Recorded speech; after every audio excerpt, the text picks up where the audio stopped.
Welcome to another edition of the Best Business Minds, where we interview business leaders and academics that write thought provoking books. I'm Marc Kramer, a serial entrepreneur who consults with family businesses and entrepreneurs. Today, our guest is Chip Walker, co author of Activate Brand Purpose. And this was a fabulous book. And I think you're really going to enjoy the insights that Chip provides. So, before we get started, Chip, to talk about your book, could you talk about your professional history? Sure. And first of all, thanks for having me. I'm so happy to be here. My professional background is really sort of from the marketing and advertising world for many years, particularly on the agency side. I've worked a little bit client side, but for the most part, I've worked at sort of some of the major big creative agencies, brand agencies like Y&R, BBDO, Wonderman, the list goes on. So I've been doing, you can tell by my gray hair, I've been doing this for a little while. On the strategic side, so I currently have the strategic function at an agency called Strawberry Frog, which is a sort of, we call ourselves a movement marketing firm, but clients come to us for sort of brand and creative work. Major clients of ours include Prudential, we're their main agency, Truist, which is a major bank, it used to be called SunTrust, Northwell Health, which is the largest employer here in New York State, and the list can go on and on. So we work with major companies. Anyway, Scott Goodson, the founder of Strawberry and Frog, and I have worked together since about 2007, and we sort of developed this idea of sort of activating purpose and movement marketing at Strawberry Frog, and that's kind of where our book came from. So hopefully Oh, that gives you a little bit of a background on me. yeah, and you guys have got great clients, have built really a great firm. And I always like the creative names that people come up with their firms. Mine is Kramer Communications, no creativity whatsoever there, so that probably has to worry somebody. But yours is really creative, Strawberry Frog. It's memorable. Yeah. So how'd you come up with that name? Yeah, so the strawberry frog is a real frog. It's from the Amazon. It is small and nimble, but you have to be careful because it is also poisonous. So you got to watch out for it.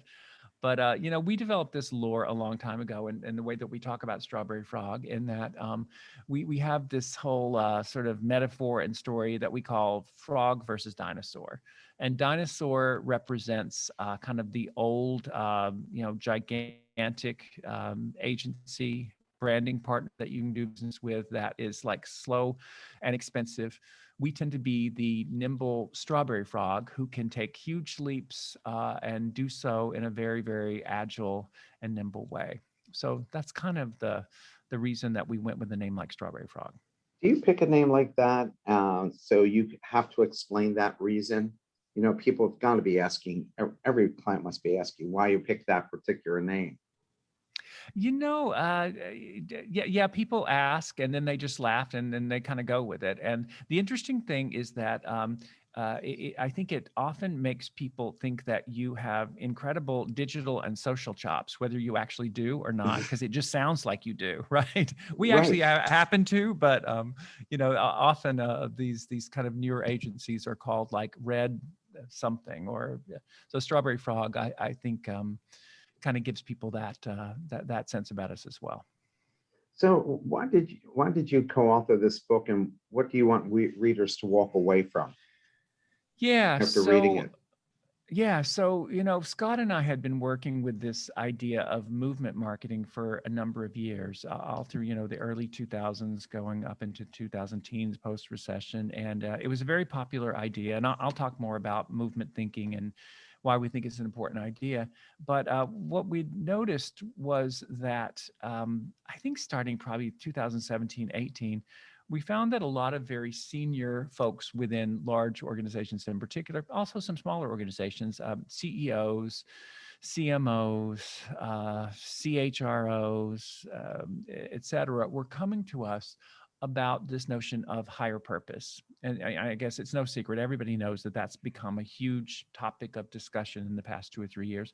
But what people were coming to us to talk about was, in particular, we've been talking about purpose within our company. We've developed a purpose. Maybe we've developed more than one purpose. We did one 6 months ago, and then we did another one 2 months ago. And the big problem that folks were complaining about was that we've done this and now we're not really sure what to do with it.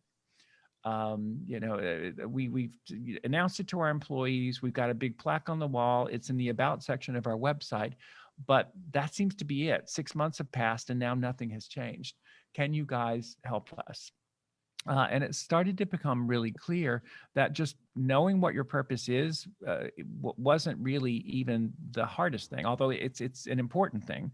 The really challenging thing seemed to be, how do you do something with purpose? And that's really kind of where the title of our book came from. It's called Activate Brand Purpose, Harnessing the Power of Movements to Transform Your Company. I think what Scott and I had realized is that this whole theory around movement marketing, in movement marketing, as we've developed it, and as I said, I'll talk a lot more about it, but it basically uses the principles behind successful societal movements to figure out how to galvanize people towards change. I think we realized that our movement philosophy was the perfect way to activate purpose, because people can't join a purpose, but they can join a movement inspired by a purpose. And it became clear to us that we have a pretty good idea for a really simple, proven way to activate your purpose in the marketplace. And that's kind of why we decided to write the book. I think in terms of what we would want people to walk away with, it's basically just what I got through saying, that there's a proven sort of systematic way to activate your purpose, and that's with movement thinking.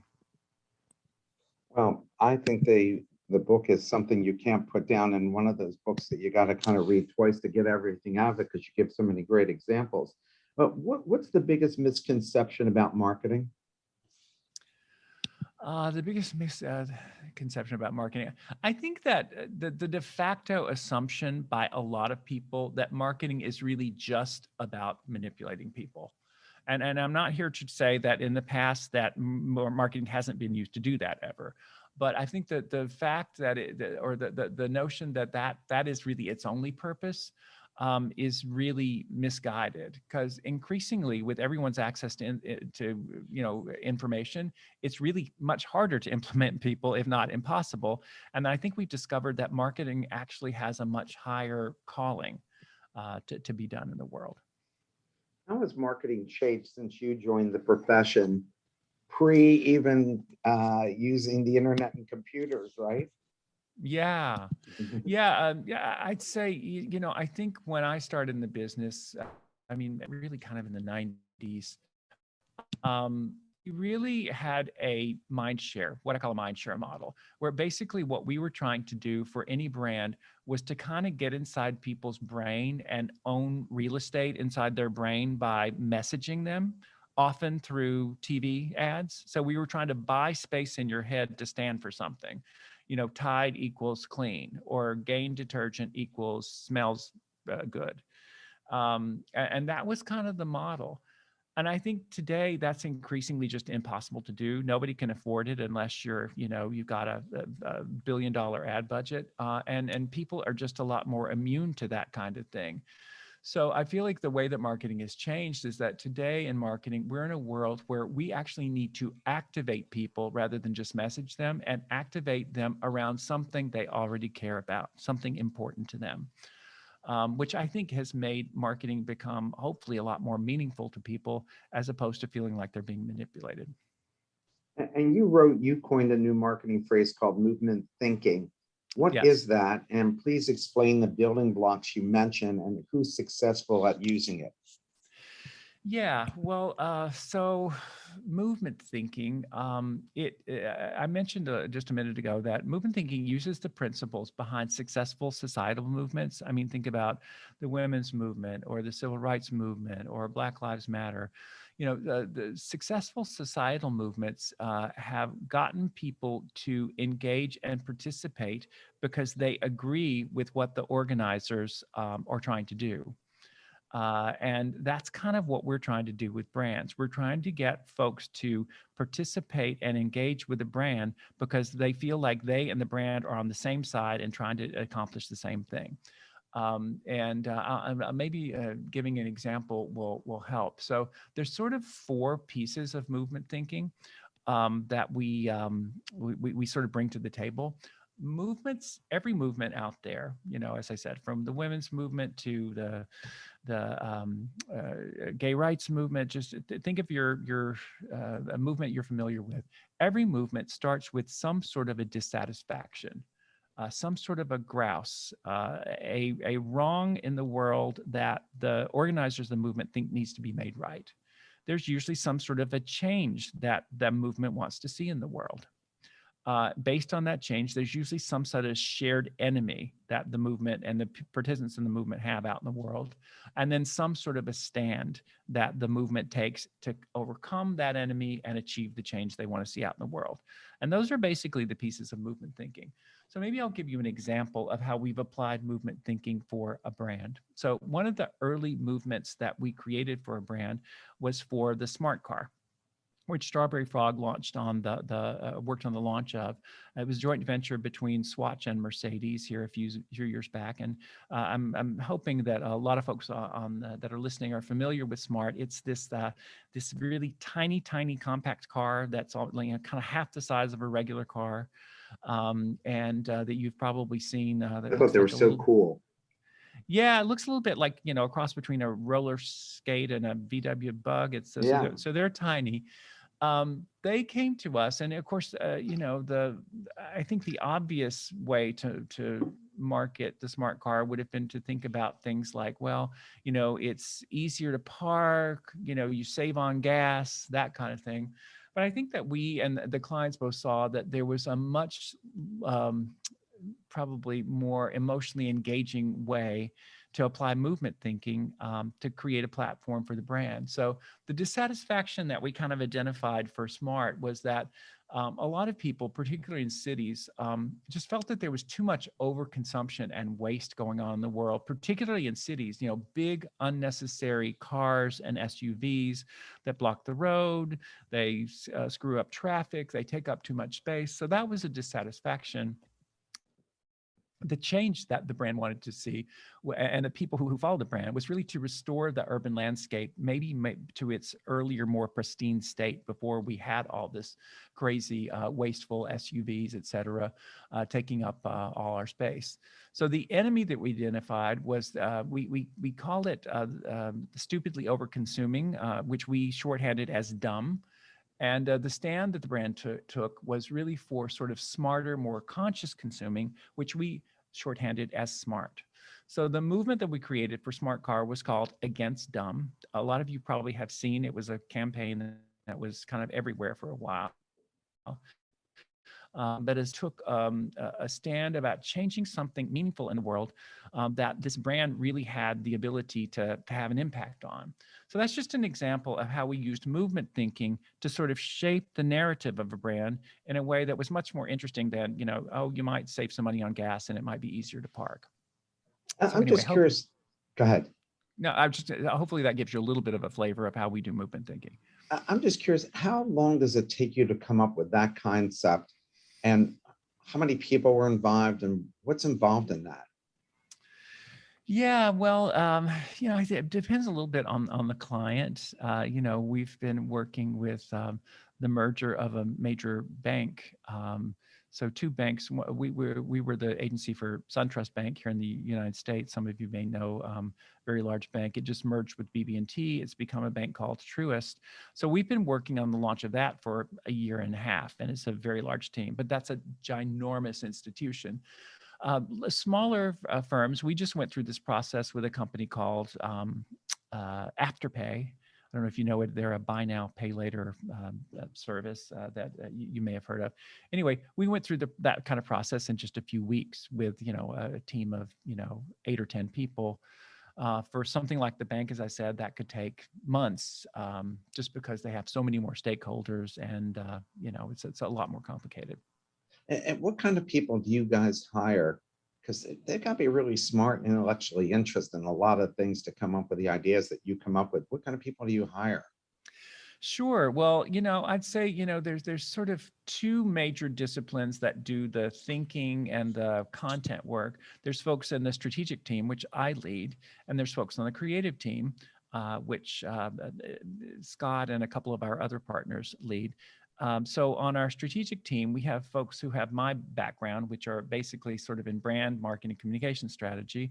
I also have somebody on my team who is a sort of bona fide cultural anthropologist, like not a pretend one, but somebody who actually has a background and a degree from Harvard and has actually done real cultural anthropology. So we tend to hire folks who are very strong cultural thinkers, and folks who I don't know have a knack for recognizing what's going on out in the world and being able to find out the relevant intersection between problems in the world and issues that our clients' products and services actually solve.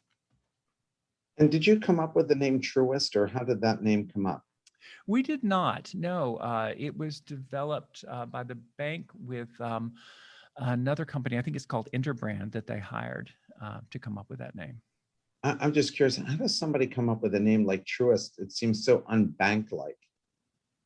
Yeah, well, so we were sort of part of the team that they shared the name with, and I think some other options. And my sense is that one of the reasons that the bank landed on it was because it was unbank-like. They didn't necessarily want to seem like yet another, I don't know, kind of stayed in traditional bank. That there's so many of them out there. Sure. So let's come back to your book. Can you please explain the Purpose Power Index and how is that used? Sure, absolutely. So it's a Purchase Power Index is something that we developed separate from the book, but we talk about in the book. So in 2019, as we started really focusing in on purpose, Scott, my partner, and I really thought, well, wouldn't it be interesting to find out, is purpose something that the average person even notices in a company that they do business with and that they care about? And if so, what are the companies that they associate with purpose and which are the ones that they don't?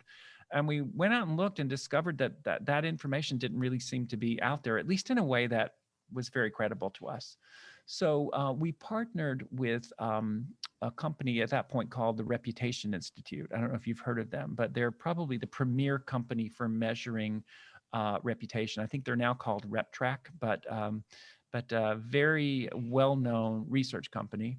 And we worked together, came up with a methodology of polling the public as to which of a large number of companies. I think we looked at over 200 companies in the US that people considered as really following a higher purpose. And by that, we just mean a purpose that's bigger than making money. And so in, I think it was late 2019, we did the first wave of the study. And we wrote about those results in the book. And interestingly, we did another wave in early 2021. So the first wave was right before COVID, and the second wave was kind of at the later stages of COVID. And so we've done two waves of it with about 10,000 people in the United States. As I said, over 200 brands, and we've really identified which kind of companies are getting credit for being purposeful. And the other reason that we did the study was we kind of wanted to know, well, what is it about those companies that makes them come across as purposeful? So it was to learn those two things. And we had a summit over the summer. If any of you guys that are listening are interested in hearing more about it, we had several speakers from companies that were high in the Purpose Power Index. These were companies like REI, UPS, Seventh Generation, wide range of companies that spoke and talked to us and answered some questions about what it is they do to be perceived as purposeful. Anyway, I can point you towards where that information exists if anybody wants to know more about it. So if you actually send me the link, I'll make sure that everybody gets it. Okay, I can do Yeah, that. just send it as an email because I send everybody a copy of this show, and Yeah. so they can watch it again later. We have a Okay, happy question to. from the audience. I believe sophisticated marketing can incorporate branding for newly introduced product and company. Do you consider it compulsory to have a separate and apart approach to branding for marketing once a company grows large enough? Um, can you just paraphrase that again? I'm just not 100% sure I followed that. So they want to know, do you consider it compulsory to have a separate and apart approach to branding from marketing once a company grows large enough? So like, what, how do you do marketing in the beginning and you don't necessarily have a brand because you're not really known as a specific brand yet? And Okay. then, Yeah. Okay, I understand now. Sorry. Little slow on the uptake today. Yeah, well, we're dealing with this right now. As I said, we're helping launch the Truest brand. But we've worked on other new to the world brands, and obviously the most important things right when you're launching are that people know what your brand even is and has some sense of what category it's in, so that people don't consider or purchase brands that they are not aware of. So often the most important thing out of the gate is just doing the basics to get blocking and tackling to get your brand known and at least just broadly even understood in its competitive context. So yeah, those kinds of activities are often very different. And also, obviously, the kind of ways that you interact with people are often different. You're going for awareness and consideration kinds of interactions. So if you're a mass consumer brand, you're probably in mass media. If you're a B2B brand, you're doing things that reach as much of your audience as you can. Obviously, once you're much better known and a more mature brand, that kind of thing changes. If you're already known, you might be less that doing things to become known and more perhaps things, for example, to shift perception. If one of your competitors is doing something that you want to, say, stand against. So I think the short answer is yes, those two things can be very different from being an early stage to being a mature brand. Marketing often is quite different. another question from the audience. Would you speak to the role of millennials play in helping along the role of movement thinking? Because they engage with companies that have a mission and a higher purpose and seek to participate in the world by solving problems. Is it safe to assume that the intersection of millennial values and movement thinking is perfectly timed to be a win-win? Yes, I would. I mean, I really think, I mentioned earlier that, but Scott and I had done a lot of early work trying to pioneer movement thinking, but that it's really taken off in, I'd say, 2010, 12, 14, 15, and beyond. It's just built every year. And I think one of the reasons to the point that the questioner raised is that what we're seeing now is that the people who are starting to be in charge of things are now millennials. And it's not that either Gen X or boomers don't care about anything like that. It's just that we came up in a different era. I think with millennials, there's the expectation that a company has an obligation not simply to shareholders, but to employees and to stakeholders generally. And so I think they're being more demanding and asking a lot harder questions about their employers and about the companies they do business with, as to what are you trying to do that as we've been talking about, is bigger than making money. Yeah, it's funny you should say that because I've heard venture capitalists in Silicon Valley say that um, entrepreneurs had always worked 12 days, 24 hours a day to get their venture. And now they've been hearing pushback from entrepreneurs that they're investing in that's saying, we're not going to do that. We're going to tell our people no more than 10 hours in a day. We don't want to work in more than 5, maybe 6 days in a week. They've got to take vacation and we're going to make them take vacation.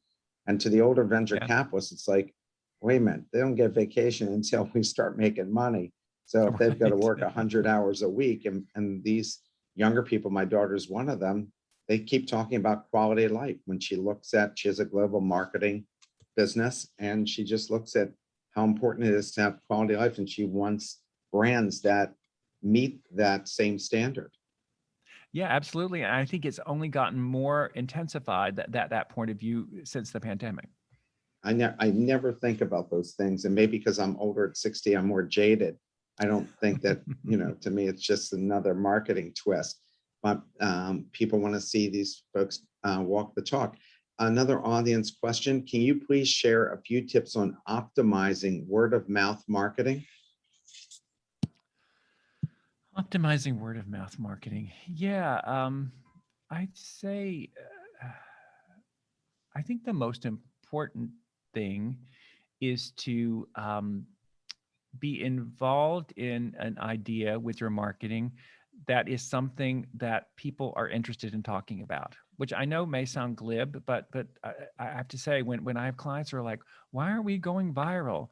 And then you find out that they're talking about arcane aspects of their tennis shoe that very few people, it might make them different from the competition, but that very few people think about. There's no wonder no one's talking about it. It's just not that interesting to them.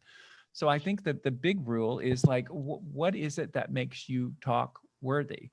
Why is there a message that is worth spreading about your brand? And I think if you look at, unfortunately, too many companies, they just don't have that. And I think that's the big limiter, first and foremost, to keep people from using word of mouth and talking about you.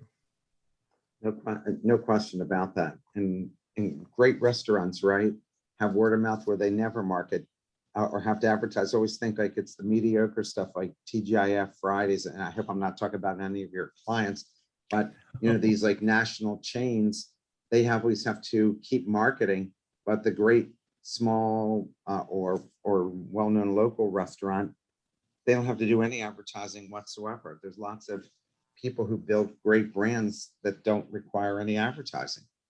Yeah, absolutely. You mentioned some case studies and company examples of companies that have authentic purpose. Could you please talk about that? Yeah, yeah. Well, I'll talk about one that's a client, just because it's an example I've used before that may be a little surprising, but I think it's also easy to get. And then maybe I'll talk about a couple who are not our clients.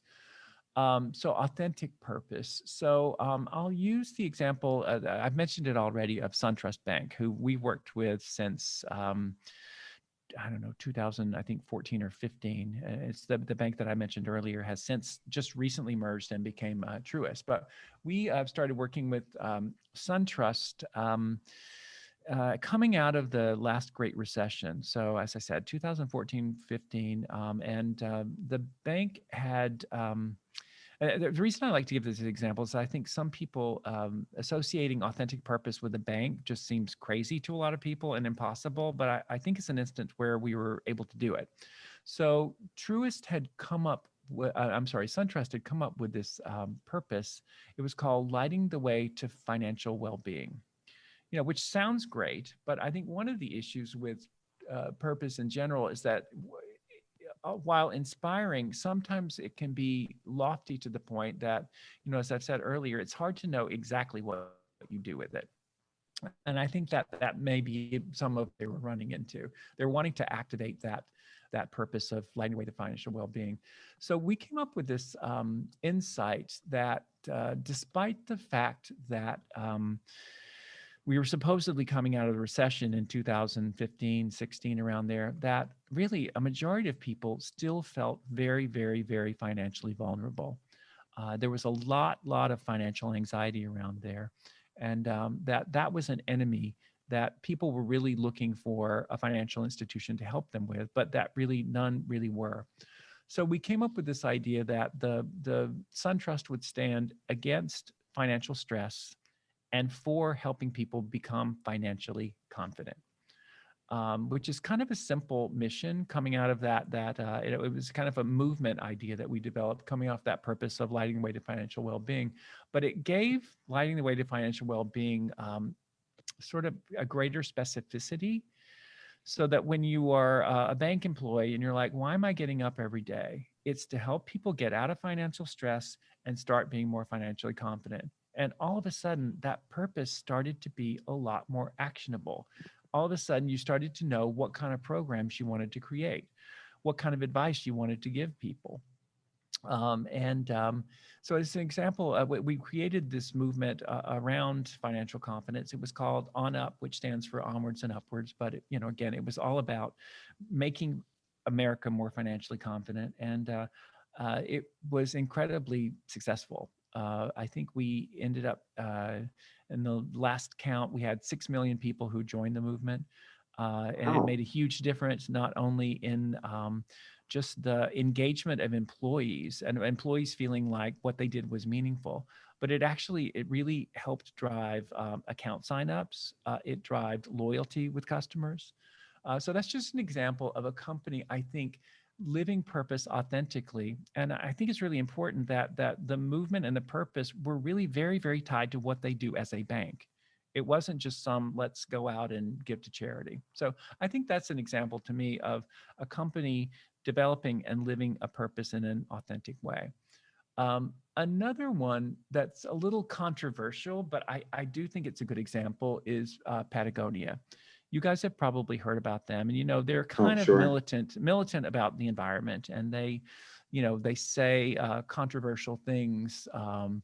Like they had a campaign, a political campaign called "Vote the Assholes Out," and it was all about trying to get people to support candidates who were helping protect the environment. Well, the reason I feel like they do purpose authentically is that the whole environmental angle really has a lot to do with their underlying business. You can understand why the environment is important to them as an outdoor company. That's number one. But number two, they're very, very transparent about their own performance on the environment. And they're very upfront that they're not where they need to be. They have a famous ad that you guys may have seen called "Don't Buy This Jacket." And it Mhm. was basically showing one of their jackets and where it was made in sustainable ways and where it was not. And I think it's just made them be very credible about their purpose is something to the effect of like, we're here to save our home planet. I feel like they are, whether you like them or not, you have to admit that they are living their purpose in a very authentic way. Uh, a question from the audience. In today's ADD world, people looking at a number of reviews without actually reading the reviews, and the companies with a budget can pay for fake reviews. What marketing advice do you have for small companies to generate movements? Oh, um, yeah. So that's a tricky one. So in terms of the whole review thing, I very much sympathize with the whole. It's funny because we worked with a mattress brand that shall go unnamed, and that whole practice about fake reviews in the world of mattresses is apparently rampant. So people listen to them, read the reviews incessantly. In fact, there are fake sites up about mattress reviews, and it's all pay for play.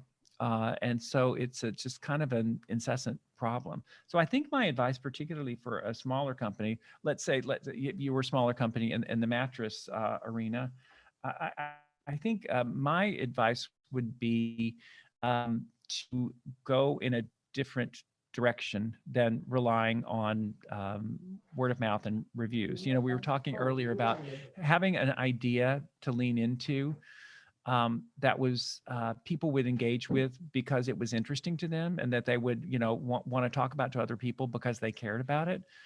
I feel like that's got to be the key today, because otherwise there's so much noise in reviews or other things that if you don't have an idea that people care about fundamentally to start out with, you're going to be subject to that kind of noise. Another question from the audience.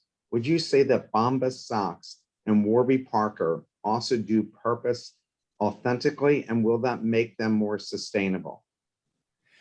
Yeah, it's funny because we use the Bombas example in our book, and again, neither Bombas or Warby Parker are clients that I've worked with personally, so I only know about them third hand.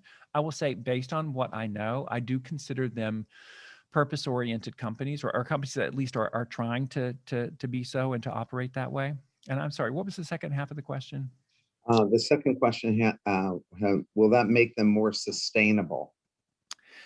I think so for both of them, just because both of them are operating in crowded categories, and I think the fact that they are purposeful and both trying to spark movements, it has set them apart and made them a lot different from their traditional competitors.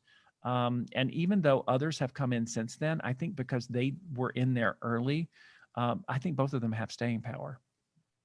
Yeah, I do too. And they're smart people with good marketing sense about how they go about approaching the market. How do you get authentic? How do you get authentically people behind a movement? Like it's real.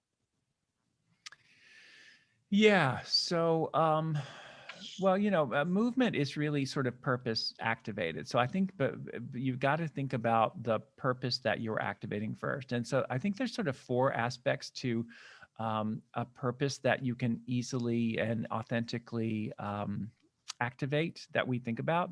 So first and foremost is clarity. And I think a lot of times we don't think about it, but if people don't really understand what your company's purpose is about, it's sort of game over. And a lot of times people don't have clarity. Um, and another one is that the purpose kind of at the right altitude. So some purposes are all the way up in changing the world and saving our home planet. Some are at a lower altitude. Google's just trying to organize the world's information.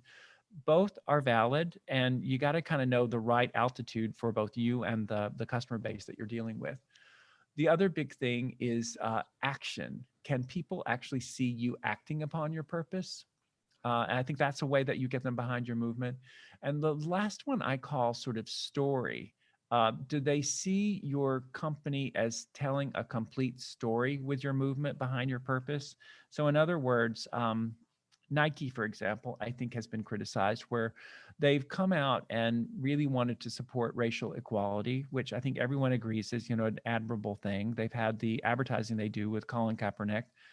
Yet some people have criticized them for their hiring practices. You don't really necessarily support racial equality, Nike, in some of the hires you make. And other people have pointed out, well, you know what? You guys haven't paid income tax in 10 years. How is that really being purposeful? So telling a more complete story, or at least knowing where your outages is pretty important if you kind of, to your question, want to kind of authentically get people behind a movement. Yeah, I mean, you addressed that in the book about Nike, and maybe they're not as authentic. Maybe they're purposeful in trying to co-opt the what Colin Kaepernick was trying to accomplish, but they're not walking the talk, right? Yeah, yeah, and I'm always hesitant to call them out because I do feel like they're doing some things that are important. And I guess the message I don't want to put out is that you have to be perfect as a company before you can try to do any kind of social activism. Because if that were true, then no one would ever do anything. But having said that, I do think that they're practically sometimes when companies just are being dumb about not looking not looking at some of the outages they may have before they go on the air with TV and make a big deal about a social issue. Uh, as we were talking before about authentic, being authentically good at getting people behind things, just kind of like we saw the Black Lives Matter, where there were marches throughout not just this country, but throughout the world. Hmm. Who's good at this from a business standpoint, and how do you measure whether you doing this actually creates sales? That at the end of the day, the board and stockholders are looking for return on investment. You can say all the good things you want, but who's good at this and converting it into money? Well,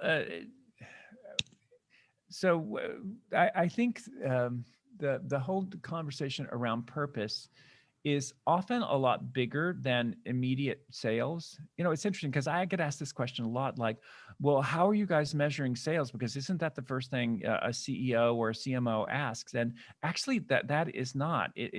Typically, CEOs in particular often don't have any questions about the return on purpose because they can very clearly see how it relates to getting employees motivated, getting all of their stakeholders on the same page, and frankly, often is a platform for them out in the world. So they see it as valuable from the get-go. Having said that, there's, I think, a growing body of data that is showing There's several studies, and if people are interested in it, maybe in the data that I provide for you, if you're going to send an email out, there are 2 or 3 studies that have come out recently that are showing a very strong connection between purpose and really overall company value, which I think makes sense. Things like one of the study is from Barra Brand Management. They did a comparison of high purpose companies and low purpose companies in terms of average valuation multiples over over a period of time, and they found that high purpose brands were over 4 times high the earnings before income tax than low purpose brands. Just as an example, earnings stock price analyses have been done that show high purpose brands doing better than low purpose brands. And I think in some ways it's not surprising when you think, just for example, that it's been shown over and over again that high purpose companies have much more motivated employees. That leads to higher productivity. So it's probably not surprising that they're doing better financially. So anyway, roundabout answer to your question. But first of all, as I said, I think that higher purpose seems to be self-evidently important to a lot of C-suite leaders. But despite that, I think more than just the metric of brand, purpose seems to be more and more associated with overall company, both stock price and sales.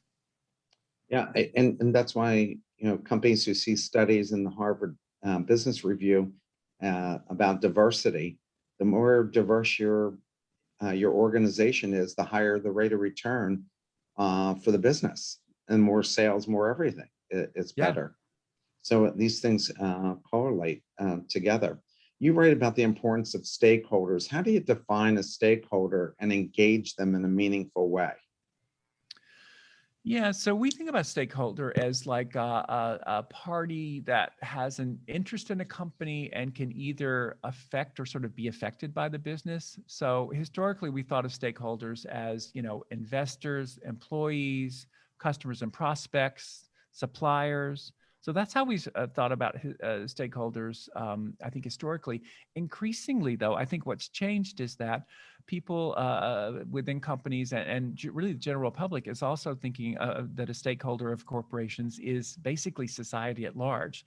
That companies have a duty not just to serve employees or shareholders, but the public generally, just because companies are taking up resources. So if they're here, they need to be serving the greater good for everybody, not just their sort of inside stakeholders.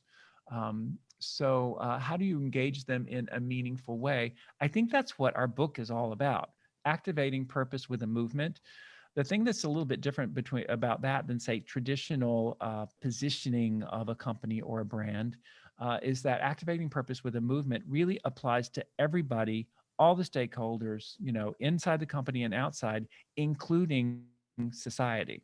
So it's kind of reaches the larger definition of stakeholder, not just the kind of old-fashioned definition of stakeholder. Yeah, and there's many more stakeholders now than people ever thought before, or at least Yeah. consider them. A question from the audience: could a money generating movement also matter for showing purpose of a company, or is it must be selfless? A money generating movement. Um,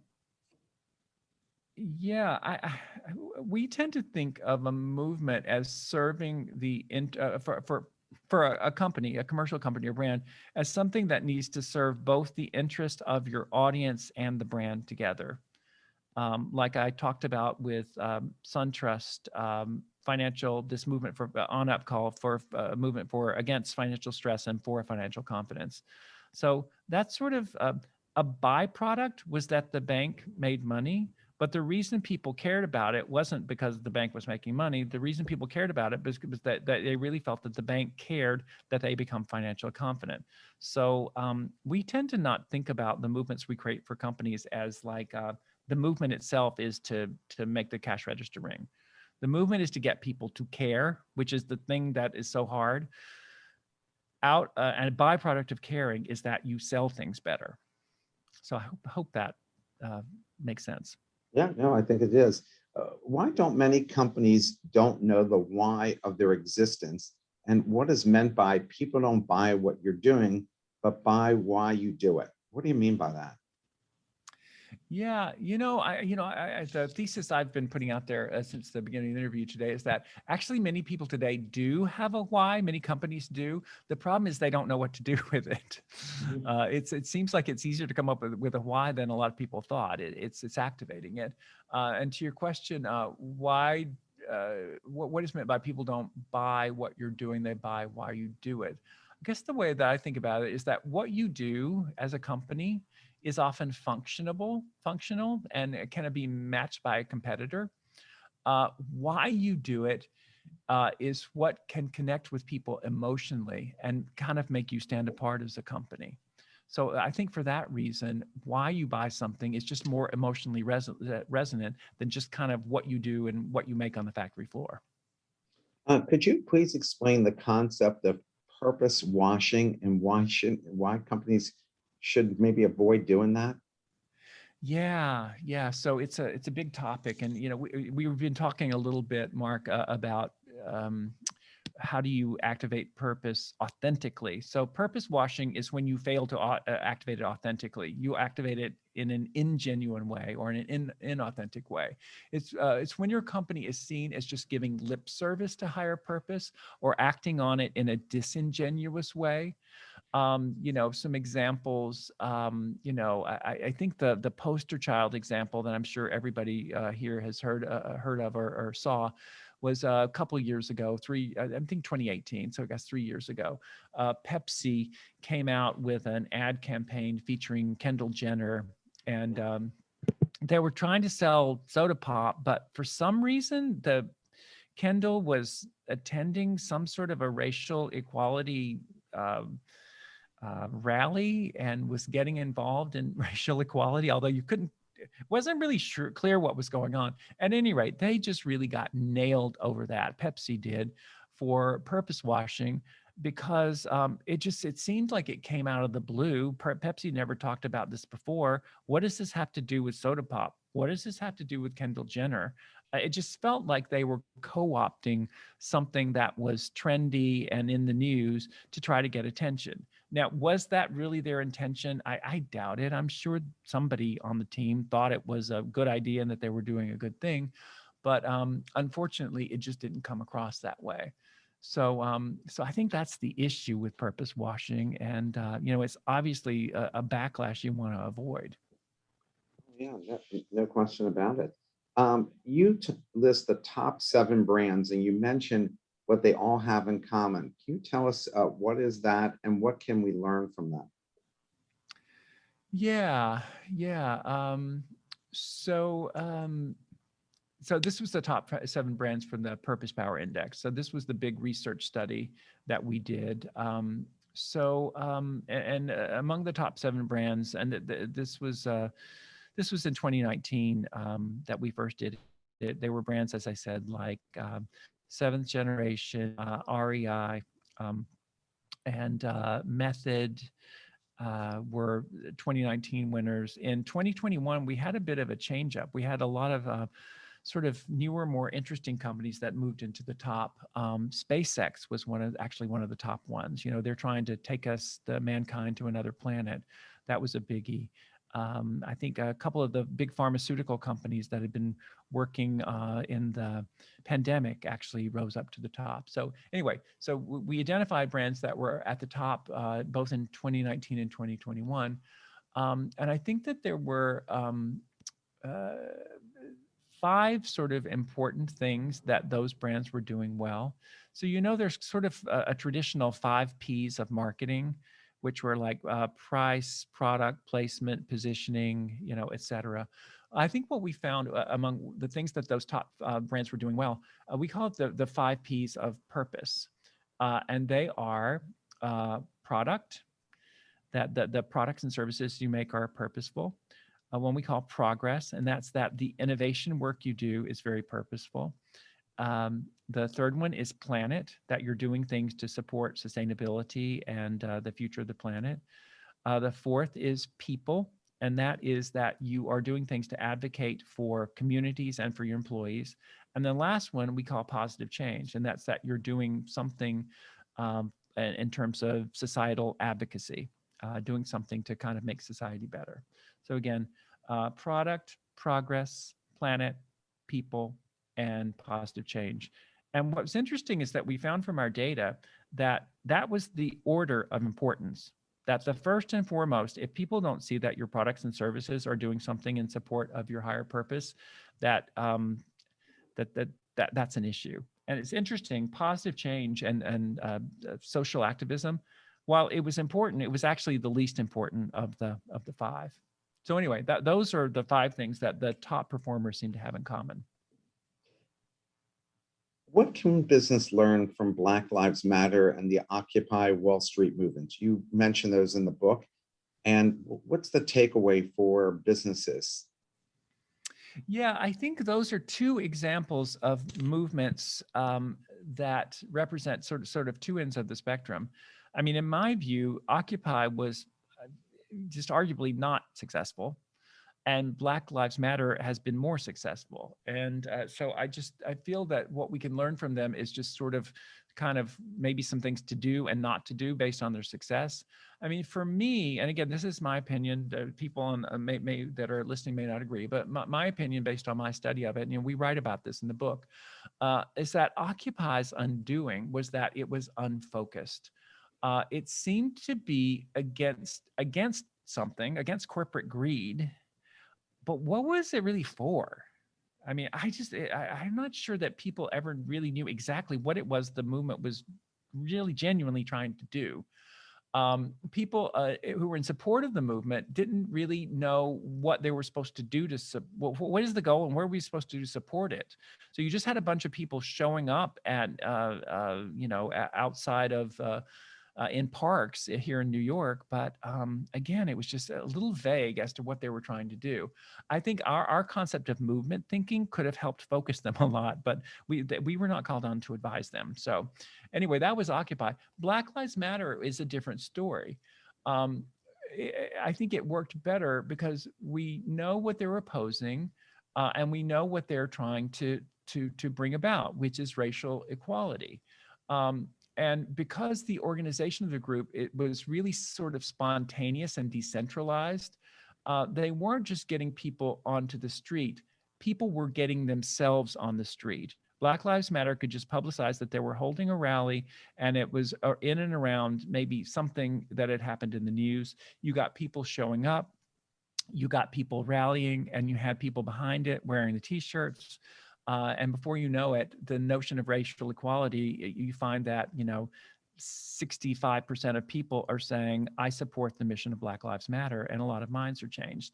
So it was just a lot more focused in who they were for, who they were against, the kind of stand they were going to take. All the principles that I talked about around movement thinking were just so much clearer for Black Lives Matter than they were for Occupy. Yeah, I also think that people with Black Lives Matter, that built up over decades and it just blew up. But with Occupy Wall Street, first of all, they had a lot of infighting among the leaders themselves. But when the stock market is doing really well, nobody really cares about occupying Wall Street.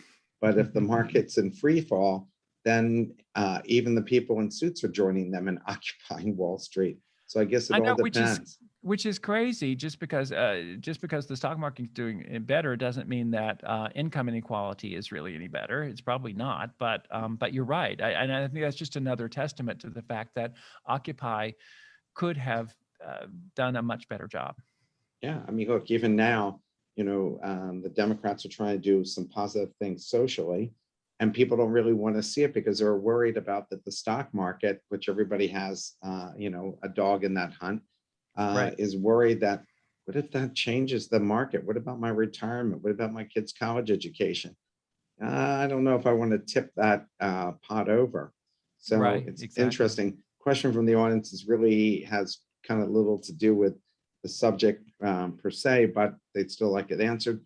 This will be the most trivial question asked all day, but growing up in Cincinnati and using the word pop to describe carbonated sugar beverages, where did you grow up? Oh, I grew up in Birmingham, Alabama, so I'm a Southern boy. And that's what they say Um, down there. Yeah. No, no, no, no. Especially if you're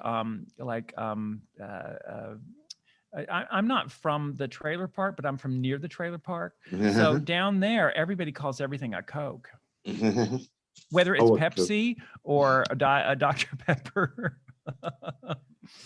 Coke has dominated for over 100 years. I guess 150 years. So that's why they're all doing it, right? Yeah, but here in New York, where I live now, we call it soda.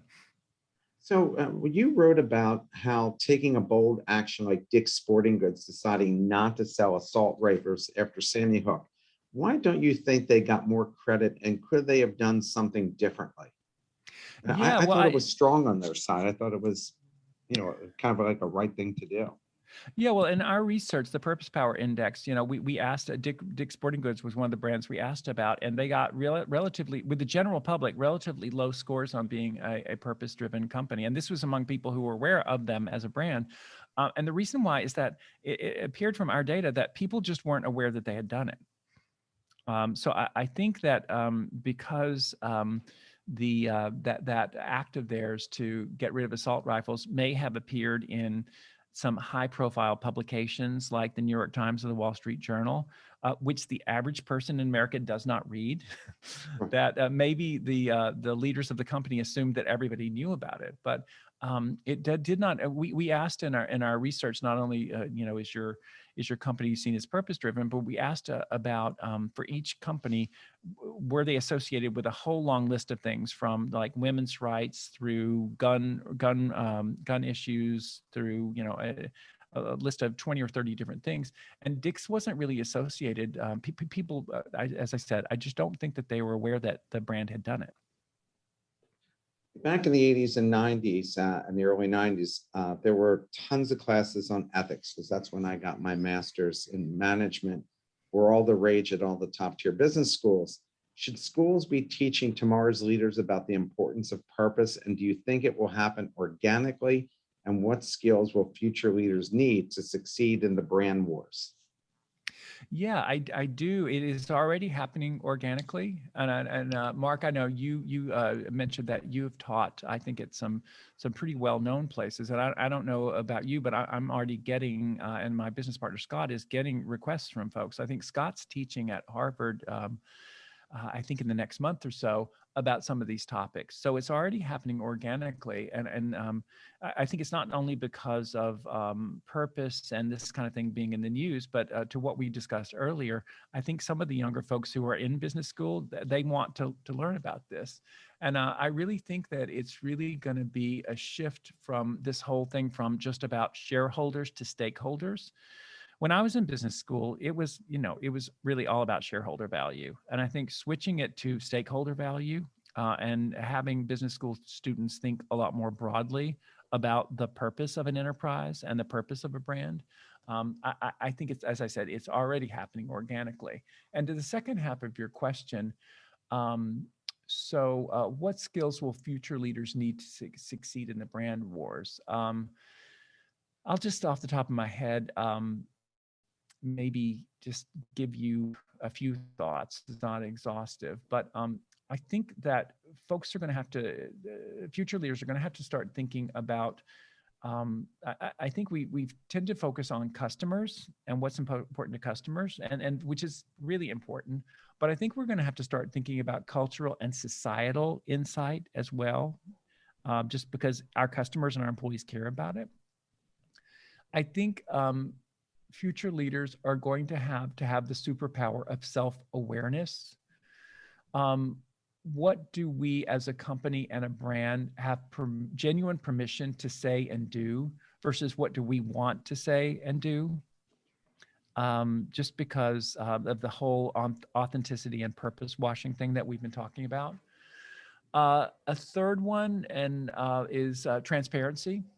A willingness to be radically honest, even about your shortcomings, which is, I think, a skill that a lot of leaders weren't necessarily given. It's often been about how do you hide your shortcomings, but in the great world of radical transparency, I think you're going to have to be. And then the last one, I think, particularly for you, if you're a marketer, I think it's willingness to be a change agent as opposed to just being a sales agent. Because I think as I've been saying, I think that's what employees want from their companies and their brands. And I think it's what customers want, and it's what society in general is expecting as well. It's funny. I think this whole movement started back in the 60s when people started saying, you know what, I just don't want to work just to make money. I really want to have an impact in a positive way. I mean, we Yeah, kind of saw that in Mad Men, right? That series Mad Men, right. where Don Draper wakes up and goes, oh, this is bullshit. I don't want to be doing this. Uh, and I feel like I really need to do something more than just sell sugar water. Yeah, but I think we went on a different jag, particularly during the 80s, if you'll remember the 80s, Yeah, where it was sure. all about greed is good. And that Yeah. kind of hung over into the dot-com revolution of the 90s.